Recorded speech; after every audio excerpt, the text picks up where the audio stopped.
Hey, Chris. What's happening? So, we need you to come in on Saturday. Yeah. Very early. Sunday, too. Yeah, both days, yeah. Oh.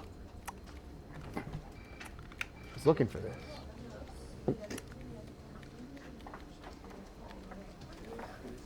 My stapler.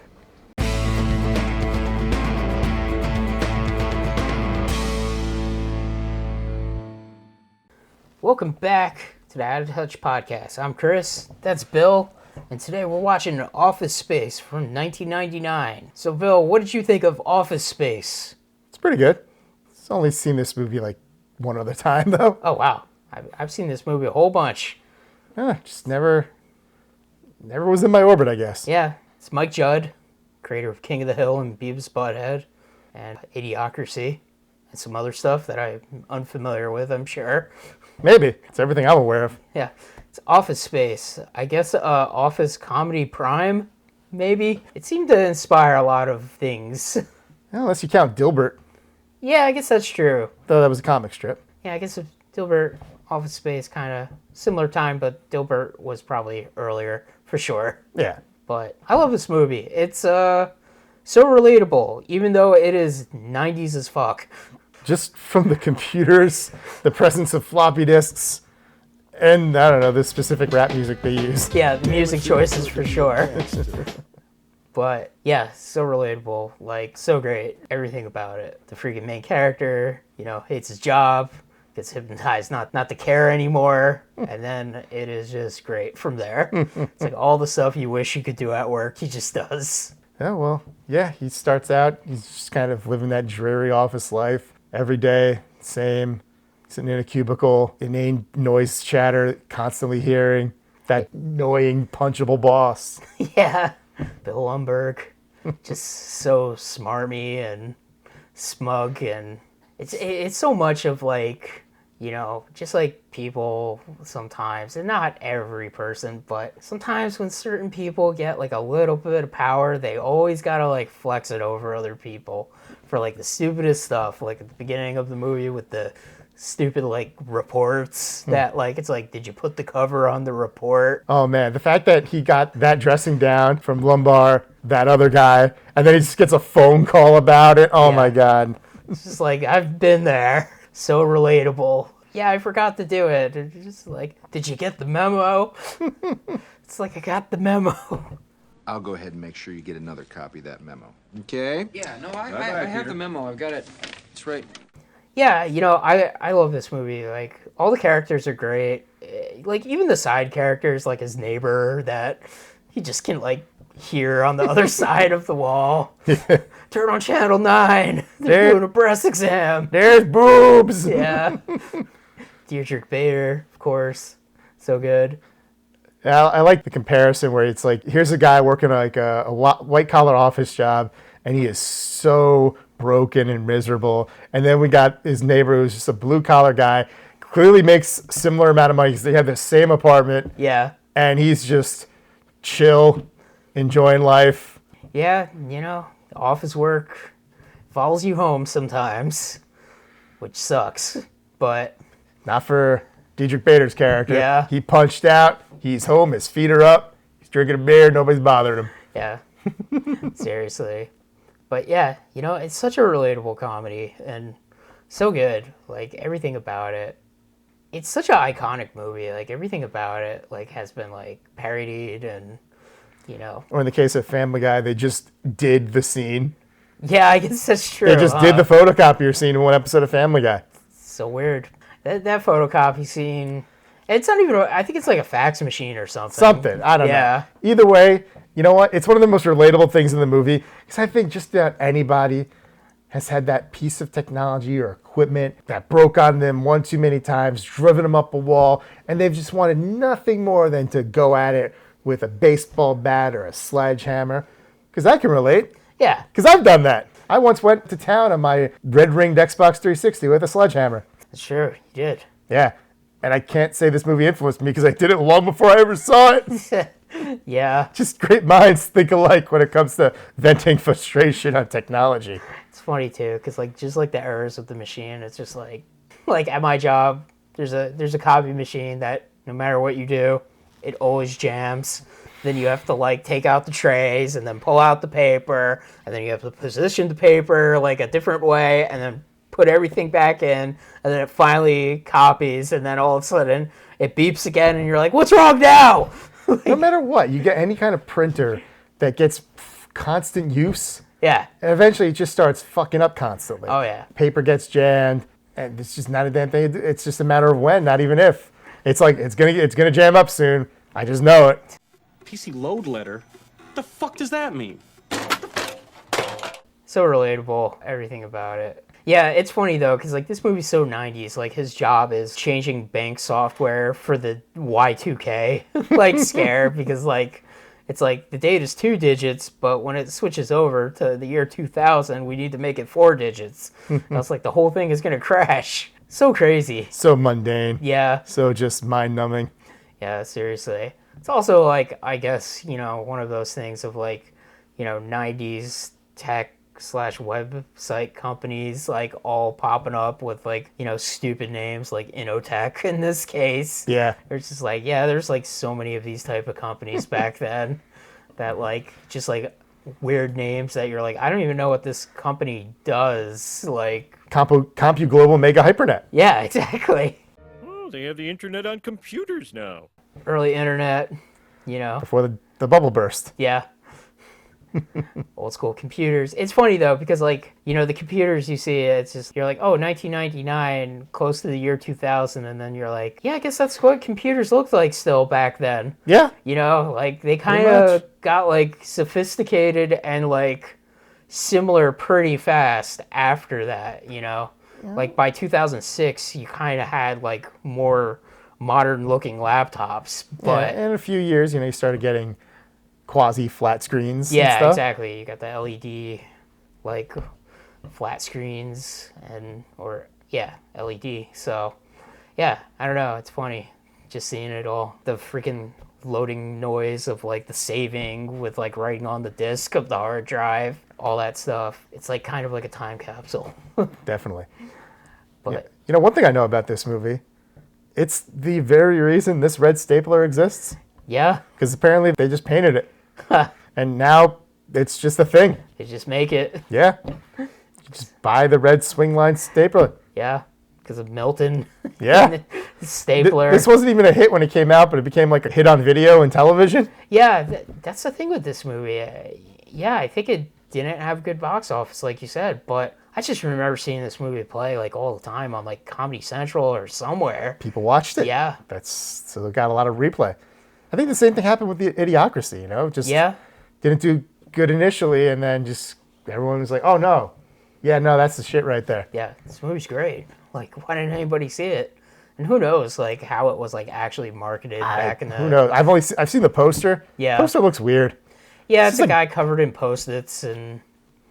What the hell? Yeah, It's not reflective of this movie. it's weird though, because like it is the Office Space poster, and I know it, but at the same time, like you're right. What do Post-it notes have to do with the movie besides they're in an office? Yeah. Granted, I don't know what kind of poster you make for this movie. Yeah, Because they're in a mundane environment. It's like the Clerks effect. It's like if you're in a mundane environment, so how do you advertise this? yeah. Do you just have a guy sitting in a cubicle? Like Yeah. the Post-it thing, I guess, was creative. They were trying. Somebody tried something. I don't know if it worked. I guess it's kind of a well-known poster, but I don't know. The movie flopped, so. I just love the idea of the movie where his like ultimate goal is to like do nothing, which is so relatable in so many ways. He steals Richard Pryor's scheme from Superman 3. Yeah.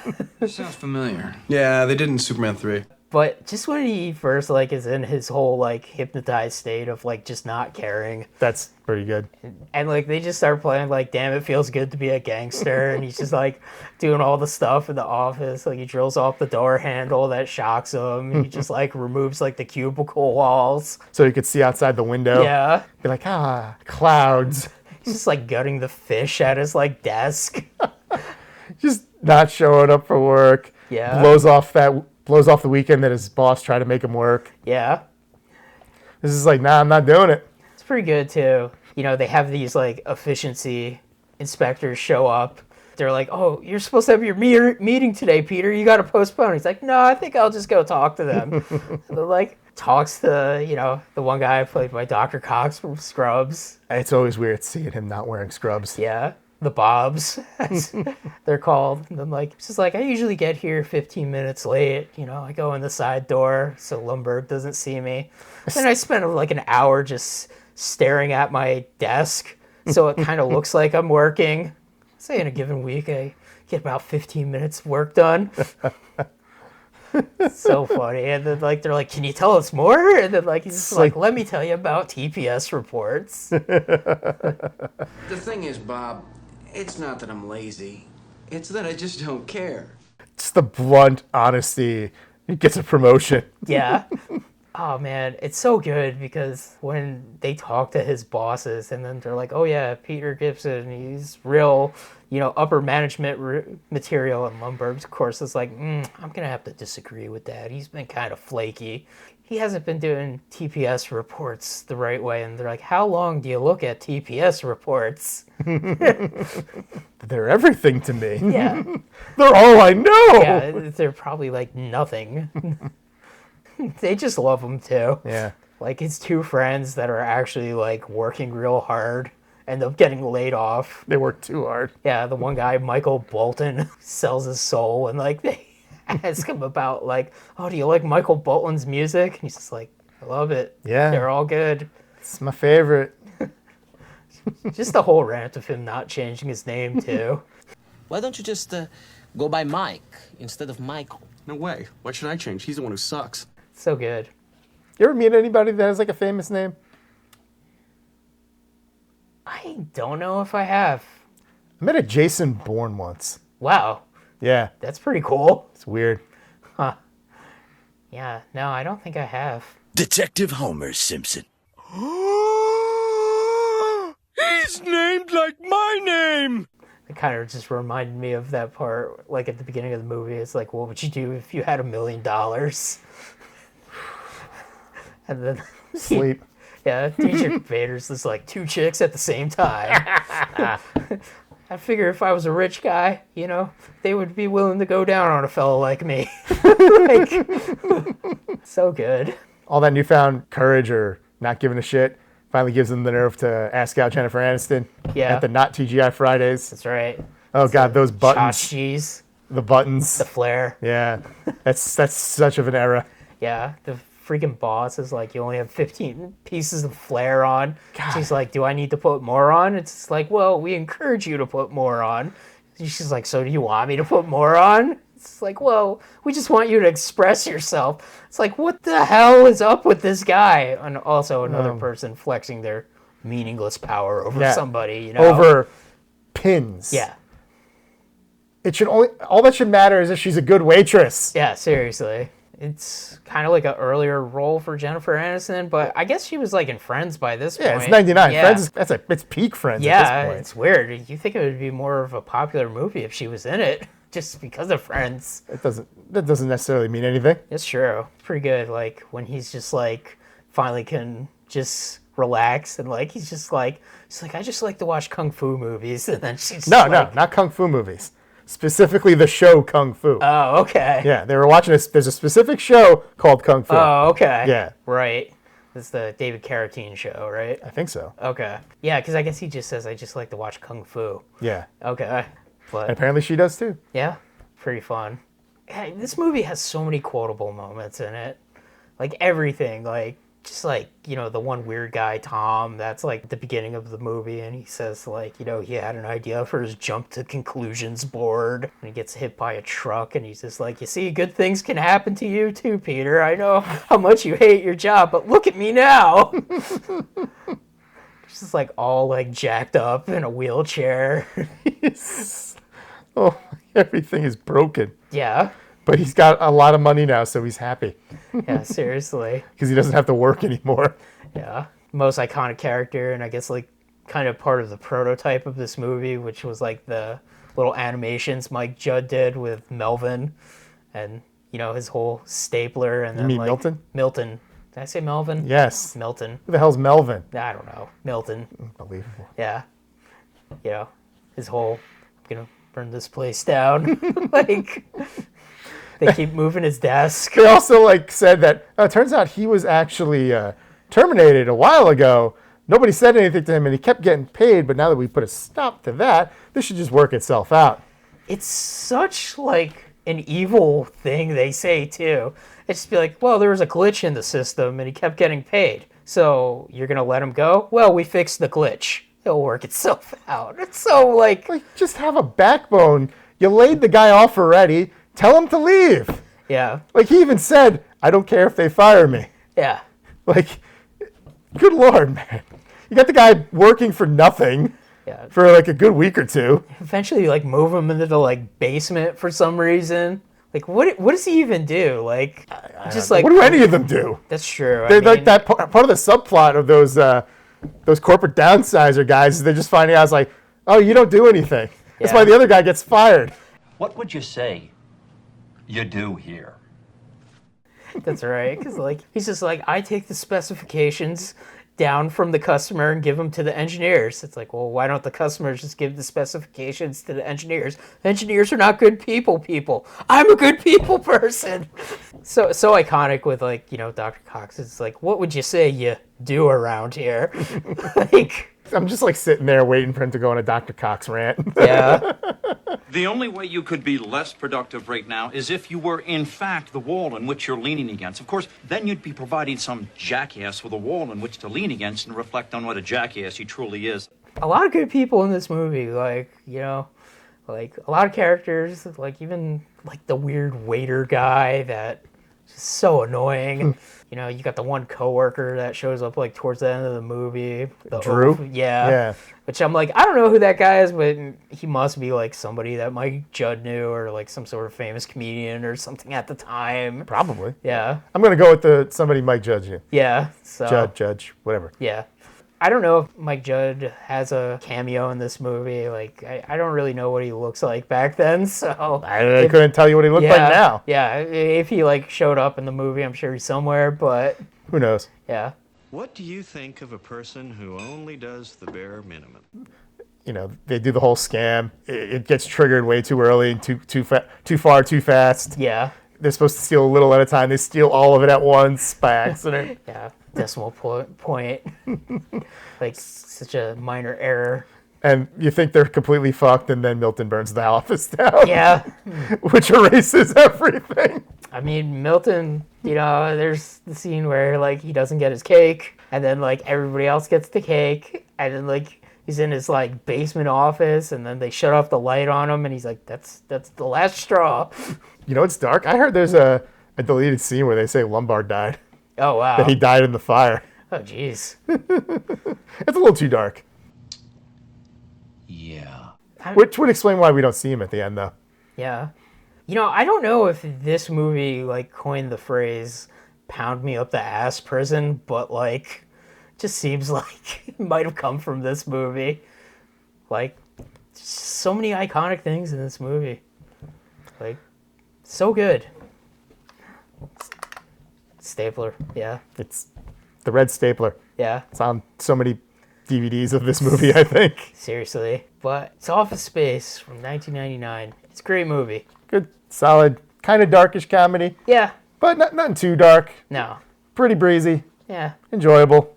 Everything works out at the end, which is nice. It's one of my favorites. It's a movie that I like more as an adult than I did as a teenager. Oh, well, of course. Yeah. You can't relate to this movie as a teenager. Yeah. This movie's impenetrable to a teenager. Like, Maybe that's what hurt it. Because sometimes you need that teen audience for like comedies and stuff. And a teen audience is not going to relate to a movie set in an office. Obviously now The Office is a super popular show, but this is before that. Yeah.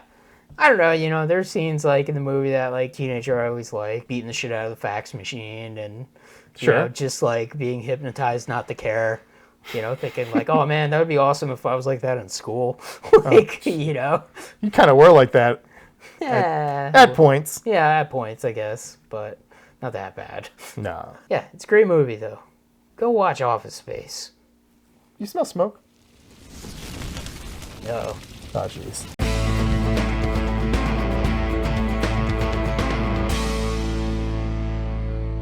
Excuse me? But, okay, but that's the last straw.